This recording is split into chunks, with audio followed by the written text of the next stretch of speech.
ఉంటే కొండంత బలగం ఉన్నట్టురా చల్లగాలి మోసుకొచ్చెరా సేను సిలకల ముచ్చట్లు దారి పొడుగు చెట్ల కొమ్మలా రాలుతున్న పూల సప్పట్లు గట్టి మోపులు కాల్వ గట్టులు చెమట సుక్కల్లో తడిసిన ఈ మట్టి గంధాల పల్లెటూరు దీని తీరే అమ్మ తీరు కొంగులోన దాసి పెట్టి కొడుకుకిచ్చే ప్రేమ వేరు ఊరు పల్లెటూరు దీని తీరే కన్న కూతురు కళ్ళ ముందే ఎదుగుతున్న సంబరాల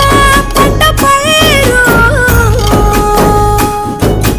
వంద గడపల మందన పల్లె గోడ గట్టని గూడున పల్లె చెరువుల తుల్లటి జల్ల షాపు